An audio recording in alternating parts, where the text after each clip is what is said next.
Hello, this is Jorge Gamboa, or a lot of my friends call me George, and welcome to Unstoppable Leaders and to the Spanglish World Network.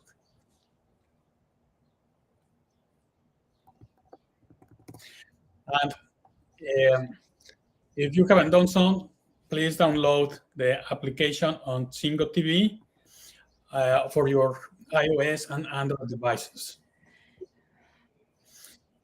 The application is free and it's also available on Google Chromecast, Amazon Fire, Fire TV sticks, Roku sticks, and all smart TVs manufactured since 2016. Before I introduce the guest, if you are curious about how to become unstoppable, you can join my community. You can see the link next to my name. And today's guest is Coach Ambereen. She's the host of the Lead with Connection as well here in the Spanish World Network. Welcome, Ambereen. Hey, thank you so much, Jorge, for having me. Yeah, no, it's great to have you here. So, tell me a little bit about your story for those that don't know you. How did you get started in all of this? Wonderful. Yeah, so my story has led me to here right now where I am a coach and a coach who is super passionate about families. And I would say leading up from my little years to now, family has been something that's kind of been the brink of it all. It's been the foundation of who I am, how I was raised, and the values that I've really taken on seriously in my life. I'm an immigrant, so I'm a Pakistani immigrant by descent, and we moved to America with really big dreams for my own family in making sure that we can carve out the pathway to becoming unstoppable, just like your show talks about. And we've all evolved, every single one of us, from my mom, my dad, to my sisters, since we've taken on this journey of being in America. And it's given us this opportunity to step into our unleashed versions, if I were to say. Like really understanding who it is that you want to be and just show up and march towards that without having any remorse if you haven't hurt anybody along the way. Oh, nice. And what type of show do you have? Because I know a lot of people are curious. Yeah, so my show is called Lead with Intentions. It appears every single Tuesday at 12 p.m. Eastern Standard Time. And the intention of that show is I'm bringing on guests who are living intentional lives, who really have something to charge forth in this world with a mission, with a purpose, and they execute actions that are taking them to that purpose and to living more intentionally with not only themselves and the way that they think, the way that they act, but also in the interaction that they have with their loved ones, with their coworkers, with a stranger, that they see at a store. Doesn't matter what it is, but really stepping into all of you and knowing that you're becoming more and more conscious as a person to elevate yourself at any given moment. You know what? I love to go into the history of my guests and figure out, especially from the perspective of how they were evolving their leadership, the way of thinking from that point of view. Uh, can you tell us a little bit about your story and how did you came into that concept of I need to be intentional on the way you're running your life? How did that happen? Yeah, so like with everyone else's lives, we run through challenges. We have challenges that sometimes they seem like they're too big to bear. They don't seem like they're fair. It seems almost like, why me, God? Why me? Mhm. And as I began to think more and more, of my own situation, and I got married pretty young. In our culture, in our Pakistani culture, you kind of get married 18 to 22 is like the marriage time, creme de la creme. But after that, you're like a little too old, or so on and so forth. So I got married within that time range. And you really don't understand how different people are in the world, especially when you're growing up in a family that's really united and cultivating this sense of unity and connection amongst each other. And so, and my parents, they're intentional humans. They're very kind and very generous and very loving and very compassionate and very service oriented. So that we always saw them doing things because they wanted to, which is where the intentionality part comes in. But when I got married, you find out that not everybody leads their life in that way.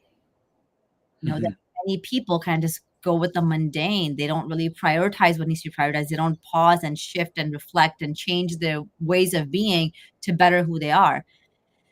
And so when I found myself in places where I was like, that doesn't seem right. That's not who I am. Why am I becoming this person? I started to realize that there's so much influence that we get from other people around us. And, when I would ask God, like, why me? Why are you doing this to me? I'm not even a bad person. Why are you punishing me? What sins have I committed to get to this point? It was always like this understanding of know who you are and live into that. But, Jorge, I didn't have the courage to do that in one point in my life. And I had also forgotten who I was. So how could Mhm. I live an intentional life? And then when you go back and you kind of take a pause and really define, for me, it was what kind of mother do I want to show up as? I already know I'm crushing it in this game of being a wife, like remarkable wife, unstoppable wife, right? In your words, great, sister-in-law, great daughter-in-law, all these things. But when I think of myself as a mother, because this is where my true strength came, um, I didn't feel like I was unstoppable. I felt like I was stopped. And so for me to cultivate and carve out becoming the parent that I wanted to be so that my kids had a successful life meant I had to change.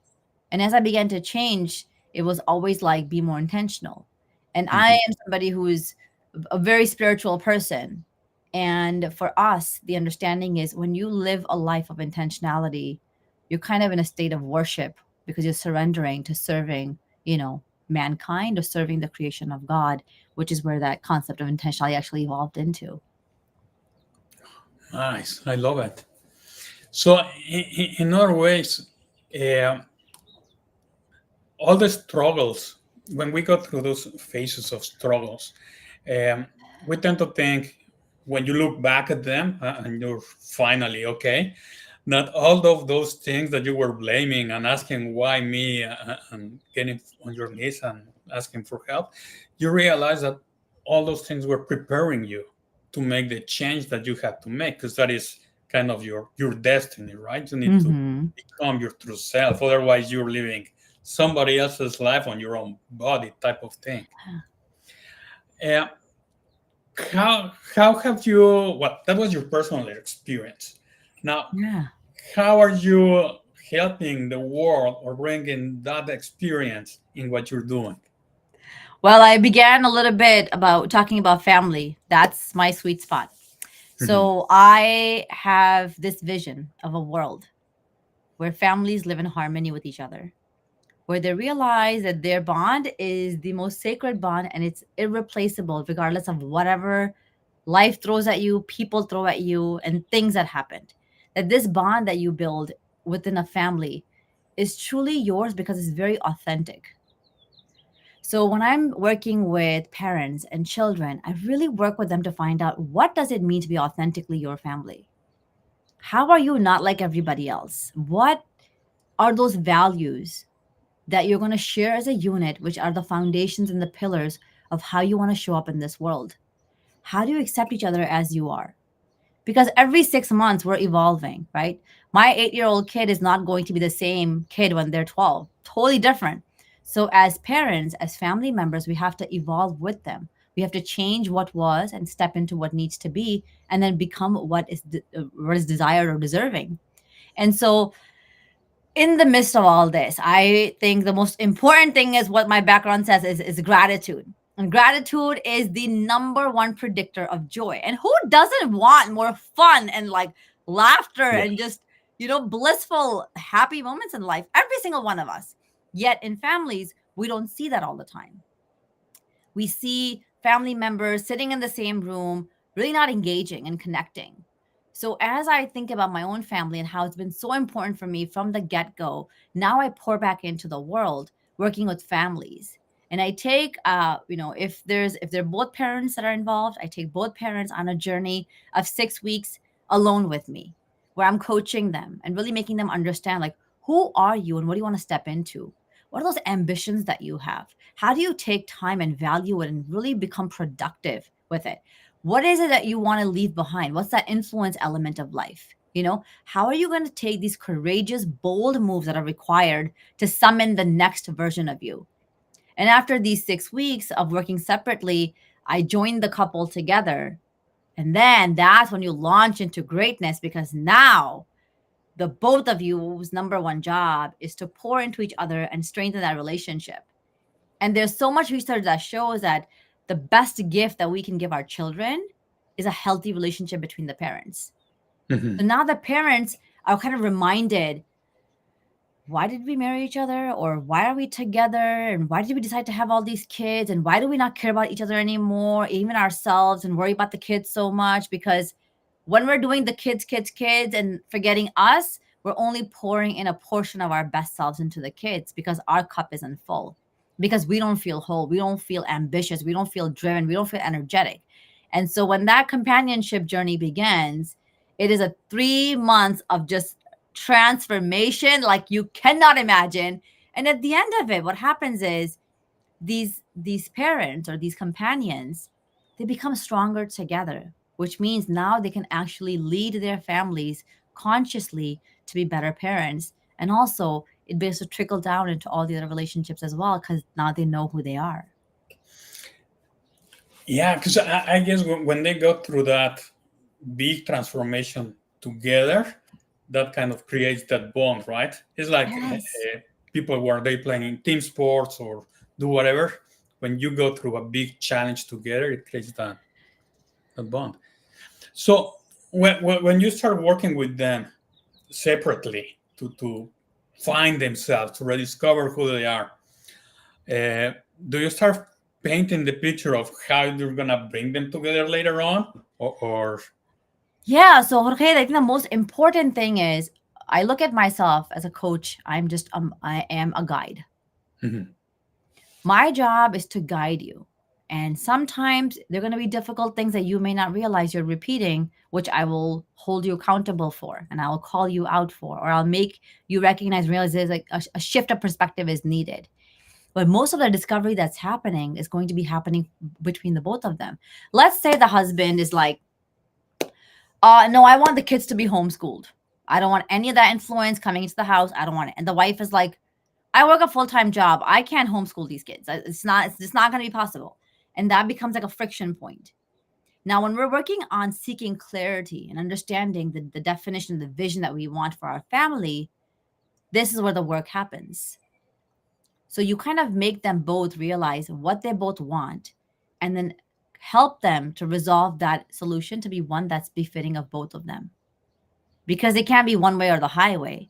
You both are in this together. It's a companionship. And the brink of a companionship is like you're cheering each other on, you're listening to understand, and you're really becoming a force, of strength for each other. And that's how you start to resolve problems, because they will go on their own journey where I'm facilitating the questions or maybe provoking like thoughts that they may not have thought, like even something as simple as, okay, well, have you guys thought about each one of your children individually? How would they benefit from this? And the second husband's like, my second will go crazy being homeschooled because he needs to go outside. He needs people contact. Now he said it himself. I didn't, right? Mhm. Whereas the mom may say, okay, fine. You know what? My third, she explores too much and maybe she needs that boundary. Maybe right now is not the time to put her in public school because she's in eighth grade. And I think, the stuff that I've seen her doing, maybe it's better that we keep her at home for a year. So now they're talking, I'm listening, and then they actually come up with solutions because it is authentically their family solutions. uh, have you dealt with scenarios where one parent is all on board on this experiment, on this coaching, and the other one is kind of okay, but I don't really want to do it? Yes, so that I'm glad you asked that question because I have done that. I have done that where I work with one parent and they're on board and the kids are kind of part of my mentorship circle where we really focus on their mindset and making them realize that they can be really successful human beings when they can reverse a lot of the thoughts that go in their head. And what I noticed is that's probably not the best, recipe for success. In order for us to create the change that's going to stick for a family, it has to be all hands on deck. Mhm. So if the father isn't ready, you know then we say, you know what, great, if you're not ready right now, that's totally fine. When you are ready, reach back out to me, because this change what I've learned in my own life is it cannot be forced. Yeah. It has to be welcomed. So at that moment in time, I know as a coach, I cannot add 100% value to that program or that individual or that couple. Then I will very politely and happily kind of step away and say, you have two choices: either you reevaluate your commitment to your family and really understand this is what you guys have asked me to come and facilitate and help you do, because you want a better version of you. You want to be connected and united and engaged and adventurous and fun and, like loving and compassion towards each other. If that isn't as high on a scale, weighing wise, then that's okay. When you are there, then reach back out to me and I would love to, pour back into you to make sure that you guys get to the destination that you want to. And okay, now my head is spinning with all these crazy scenarios. Yeah. How about when okay, both parents are interested, but one is kind of more at present, knows what they want, where they are in the world, and the other one is about to go into this journey of self-discovery because they hate what they're doing, they don't like their life, they're finding their purpose, because that may be a big disconnect where they are, right? Yes.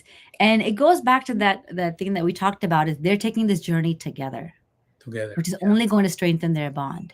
So there's a lot of vulnerability that comes in, right? Because let's say that she's the mom and she's the wife and makes it seem like she has it put together, that she knows exactly how things need to be, but in reality, she doesn't even know what she is without the title of a mother and a wife. Mhm. Where when you ask her, similar to me, when you asked me, who are you? I would be like, oh, I'm a mom of three and I'm a wife of blah, blah, blah, blah, blah, blah. And they're like, no, Ambereen, who are you? I had no answer. Now imagine my partner and I going on that journey together, where he's reminding me, if this situation, a heterosexual relationship we're talking about here, but whatever your preference is, where your partner is reminding you of your greatness, of the untapped potential that they see in you, of the strengths that you have. Wouldn't that expedite your discovery faster? Because they see you as this rock star, which is why they're with you.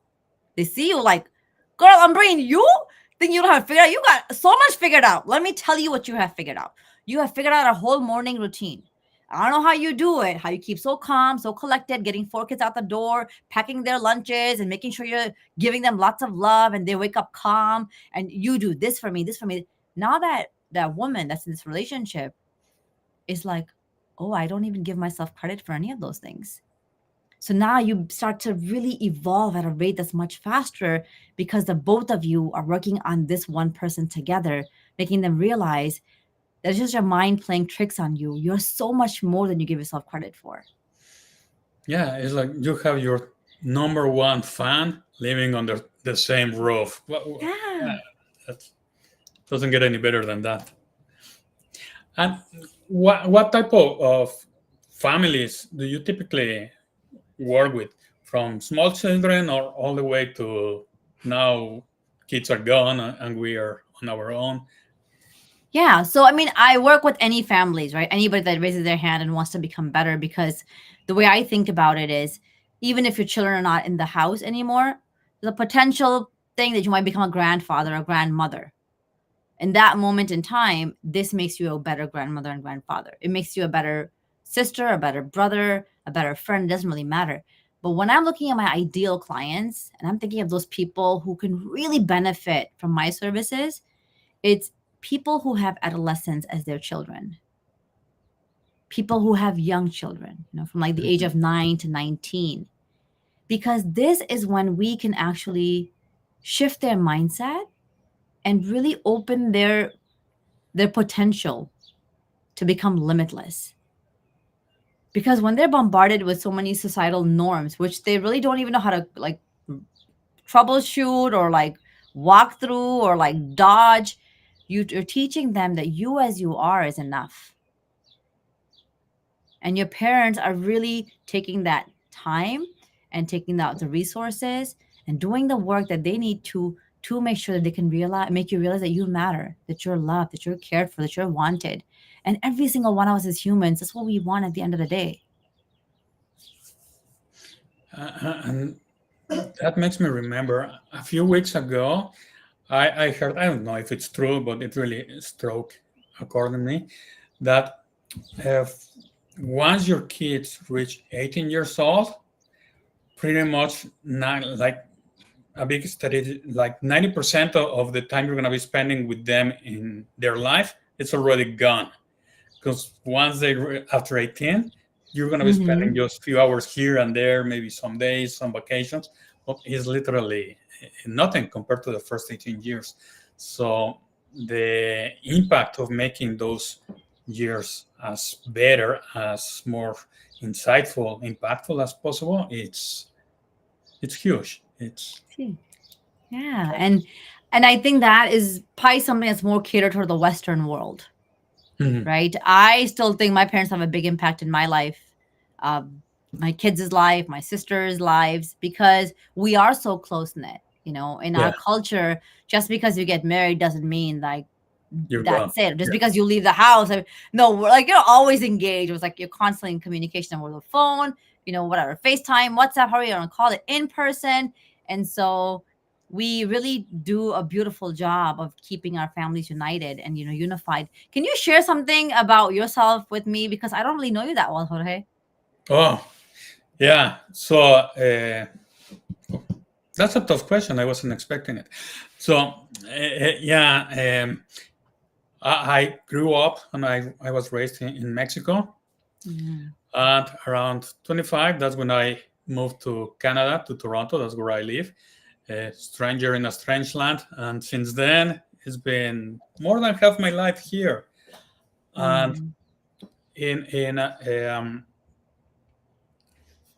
over all my professional life, one thing that I realized is I got fascinated by what makes people move, what makes people separate themselves from each other. When I used to work in the corporate world and doing a lot of different things, my background is technology. And one of the things that struck me was how some people, some managers, some directors would excel and cross their goals compared to Mm. others when they had the same skills, the same abilities.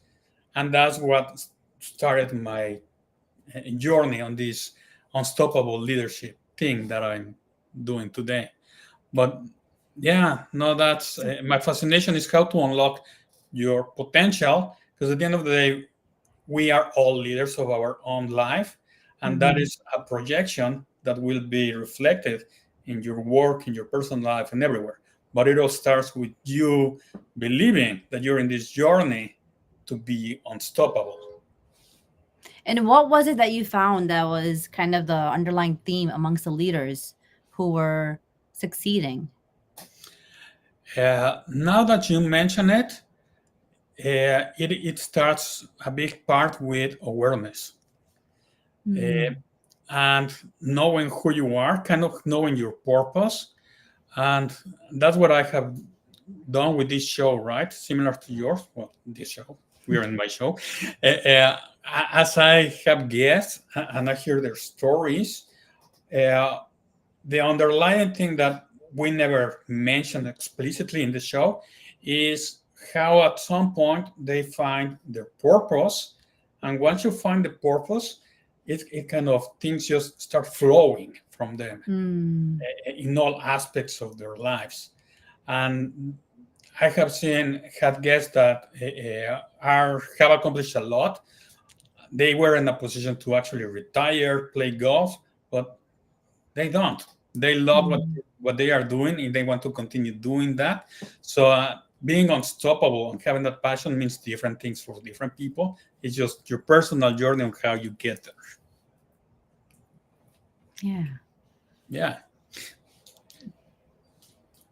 but You're my guest. I'm not your guest. That will be in the near future when I go to your show. Uh, so one quick question that one question that I always ask my guest is, everything sounds good when we hear all the stories of success and everything is beautiful. Mm, But what about those stories that are really challenging, that made it took you a lot of effort to overcome them, either personally or for one of your clients? Can you share some of those hurdles? definitely. So there's a lot of serendipity, I think, in the conversation today, because my answer is forgiveness. I actually, did a training today, earlier today, for my own community, and how forgiveness plays such a big part in surrendering the heart and welcoming more into our lives. And it kind of goes back with my intention for today, which is just gratitude. And the one thing that I've learned in my life is I faced a lot of challenges that ordinary people would never even think about. I have been in a relationship, in our culture, we are, like I said, we get married really young. We, as girls, more than boys, are put in almost like, I don't want to say a cage, but in a very small box where we are told and taught who to be and how to be, which is which is kind of sad because that's kind of quite the contrary of what the religion teaches us. And so from a very young age, girls are, they're molded to become somebody that they are not even truly, that's what they are. And in Mhm. my own life, what I started to do is I noticed that there's a lot of hurt and pain and trauma that I've gone through, um, with my ex marriage, I would say. And it all began from this understanding that I knew who I was, and then I started to lose parts of me. And those challenges came to remind me to say, "Hey, I'm brain, like wake up, right? Like he's being disrespectful, I'm brain. You're the kind of woman who would tell your uncle, which is something that Pakistani girls do not do. Like they just don't do that. You would tell your uncle very lovingly, politely, while giving him a hug, to talk to his wife nicer.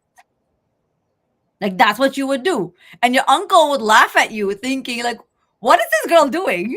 But understood that that was required because the correction was not coming from anywhere else. And here you are, Ambreen, letting a man disrespect you so much so that you don't even feel like you're worthy of living. There's so much that's happened in my life. When people hear bits and of my piece and stories, they will say that, like, how are you alive? How are you alive? Like, why did you keep going? Why didn't you just like end it? Like it was so miserable, on brain. Why didn't you just end it? And when they're talking about ending, they're talking about my life, not my marriage. Mhm. And I had thought many times about leaving that abusive relationship. Many times. Did I even attempt to do it? Yes. But what I realized is I lived from a state of fear. And so this fear showed up in every single direction in my life. And when the challenges came, like let's say now he's being disrespectful, and I'm like, oh, you know what? If I say something back, he's gonna scream even louder, and then I'm already so scared, so I'm just gonna stay quiet. Or when it was like, no, this is the house that we're moving into. We're moving into this house because I'm saying it, and me not putting up my end of the story, and saying, hey, this house doesn't seem right for our family. It just doesn't seem like the place that I want to raise my kids. Now, there's something wrong with it, but to the heart, like intentionally, it doesn't sit well. No, staying quiet in that direction. Or like there were so many things, and the challenges that kept coming. When you're in an abusive relationship, the challenges in the beginning, they're very small. Like they're very like, okay, yeah. And then they keep elevating. Why? Because I kept putting up with the behavior. And the version of me that I knew, she would stop anybody from like disrespecting other people, let alone myself. But what had happened was the cultural training came back, the molding came back. Your number one job is to do whatever your husband says. That's how you become a good wife. And remember, you are a good wife. And you're a good wife, which makes you a good daughter, because if you're a bad wife, then you're not a good daughter either. If you're not a good daughter, then you really can't be a good sister either, in brain. So how are you going to do that? There was so much that was wrapped up in this cultural conversation that I didn't even know where to start. And I didn't even know how I had gotten here. All I knew is I just kept putting up with more and more and more. And at the end of the day, it didn't seem right. It didn't sit well. Like, if I'm doing all these things that you want, why isn't there a change of behavior that I need to see from you? And what I had understood it to be was I became a huge forgiver of other people's actions and their mistreatment and their disrespect and their dialogue and their condescending ways and their manipulation. For me, that was like second nature. Like, it was a thing that I was like, oh, forgiveness. I gotta forgive. And what I began to realize is forgiveness was serving me. It was making me tap into a very different energy and a frequency because it was giving me a sense of freedom. And in the beginning, I would forgive and forget. For years, over a decade, I just forgave and I forgot, forgave and I forgot. And then the challenges kept getting bigger. And the idea came like, why are you forgetting everything? Forgive it because you want to feel free, you want to be liberated, you want to charge forth as being the best, blah, blah, blah, blah, blah. But don't forget those things. There are lessons that you're forgetting, which are required for you to step into who you're meant to be.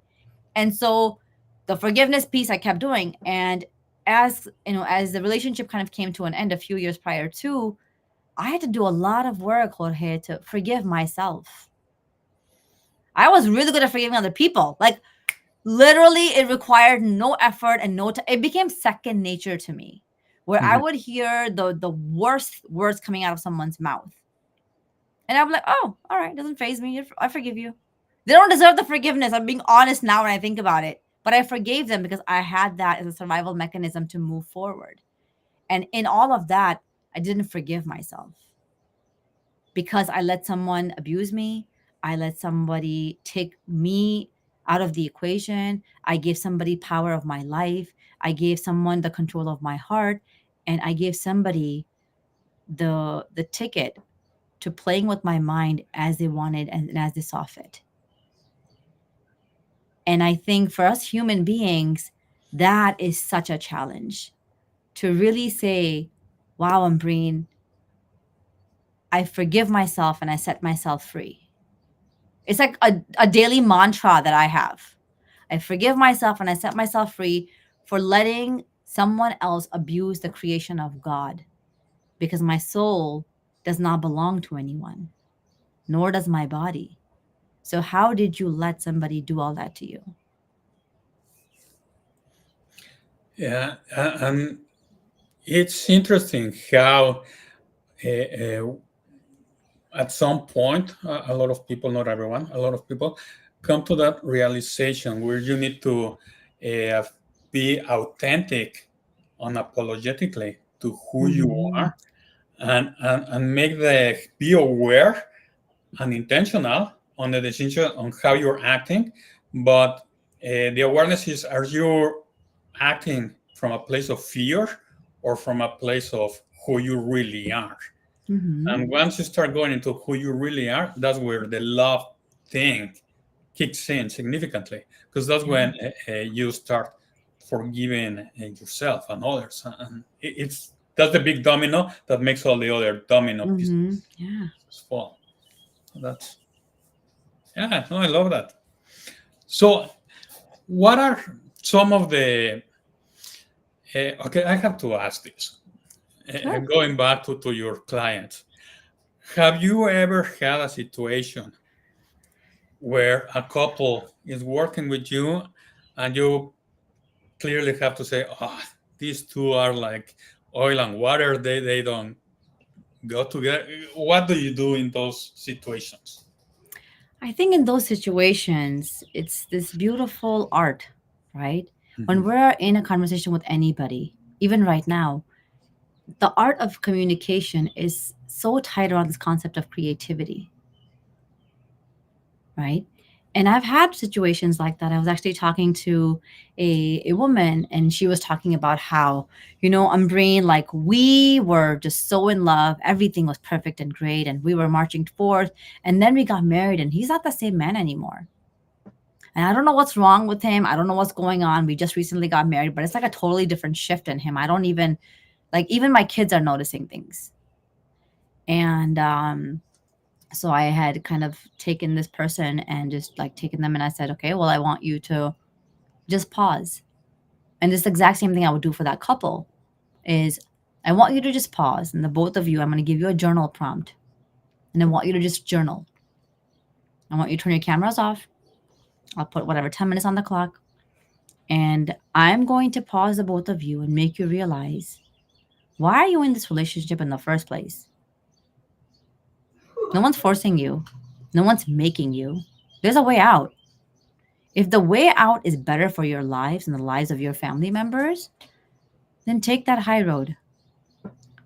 Yet, if you want to pour back in and invest in this relationship because this truly matters to you, and in this moment you have forgotten why you love this person and you have forgotten respect for them because of some challenges that you're going through, then write a letter to them from your future self.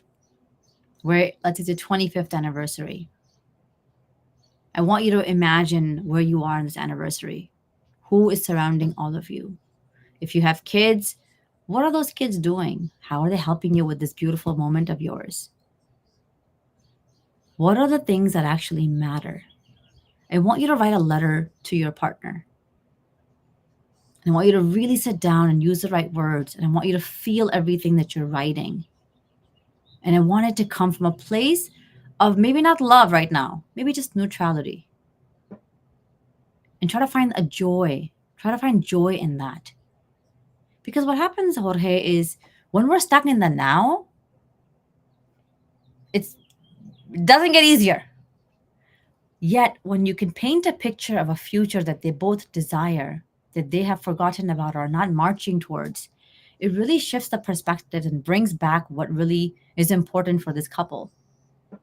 Mhm. You know, and at first they might have friction, like, why are you making us? It's so ridiculous. It's so retarded. Like, why would we do this? Blah, blah, blah.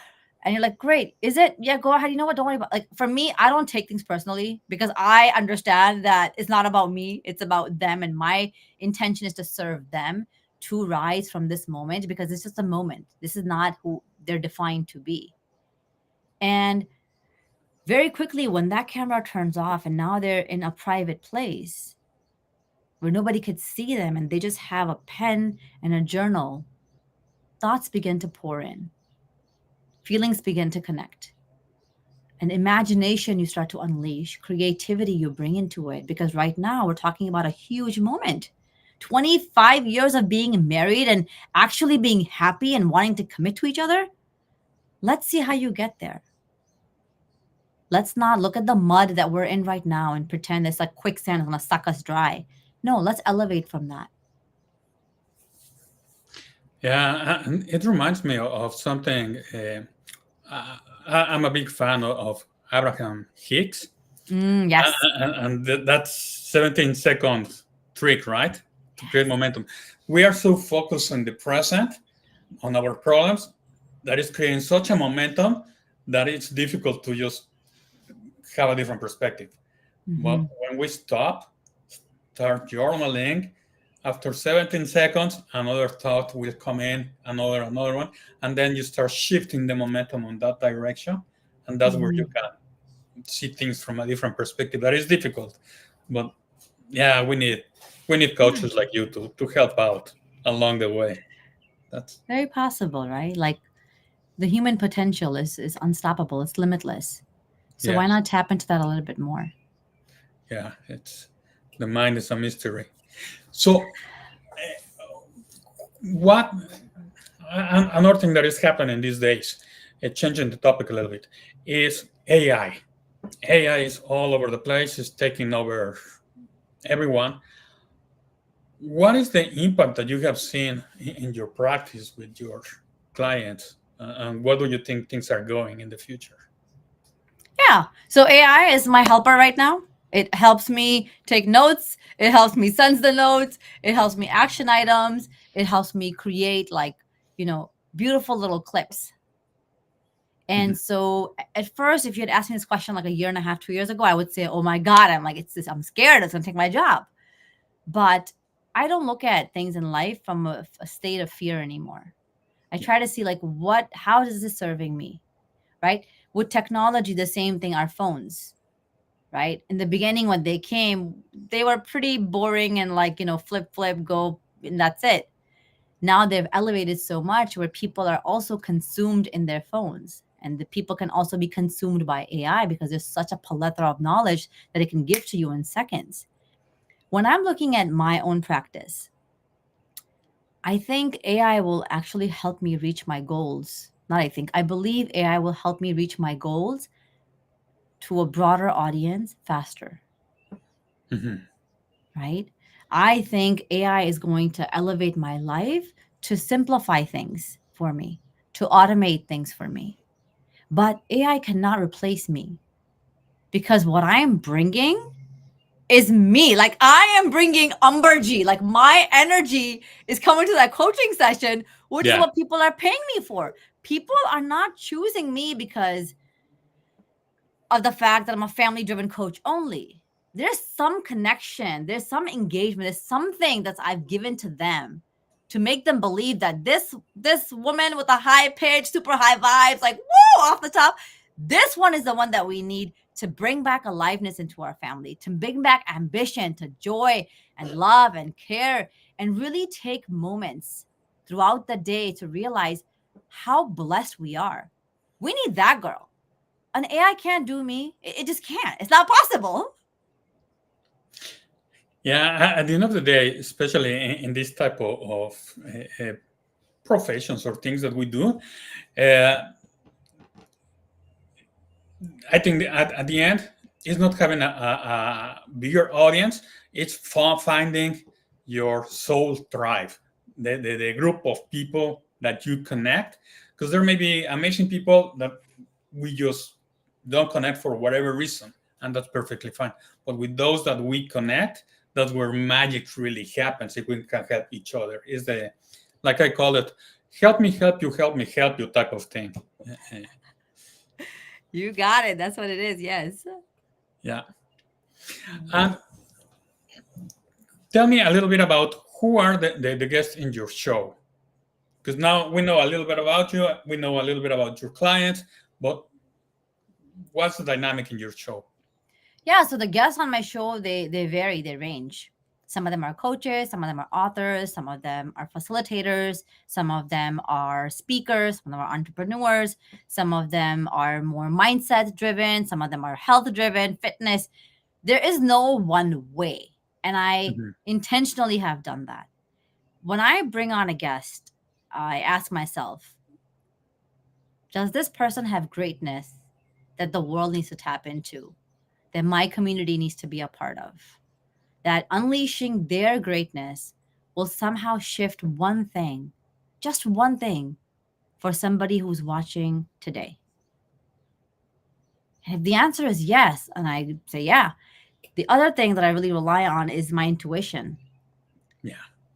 And God sends people your way and you're like, wait, that person came to me, great, let me see what I can take. And like, and you recognize that these people, they keep coming and crossing paths with you only because they're authentically being themselves. And that's one of the most important things for me, is to bring on people not only who are great, who have greatness, but also individuals who are authentic to themselves and embrace who they are. I think it's one of the key things. Okay, so this is a challenging question. What's more important, intentional gratitude or acting out of love and out of fear? Which one would you prioritize as number one quality? Intentional gratitude of love. I think love is the emotion that wins it. Because go ahead. My next question is, everybody, well, I hear a lot, and I think most people believe that love is the most powerful force in the universe. I challenge that. I say it's hope, but that's we don't have time to talk about it. Which one do you think is more important, love or hope? Love. Love. Hands down. I think love is the most important because for me, love means oneness. Mhm. Oneness of all the creation that exists in this world. Not in our planet only, in this world. Everything that we see before our eyes like you and I are sitting on a screen talking to each other. This is somebody's imagination that came to serve us, that came to serve us. And that came from the understanding of wanting to do more for our own, like our mankind or our own creation. And it all starts from, and stems from the idea of imagination with a thought. And that's what I think we are as human beings and God's creations. We are all thought that got morphed into something because of love. And so for me, I'm really big on love. For me, hope is a very different way that I think of hope very differently than Yeah. most people. Yeah. One day we'll have to talk. Yes. Yeah. So tell me, where can people reach you? But before that, what is one final message or insight that you want to leave to the audience? Because we have talked about a lot of things today. What would be that final message that you think it will resonate? I often remind myself that we all get one life. So design and lead it with intentionality.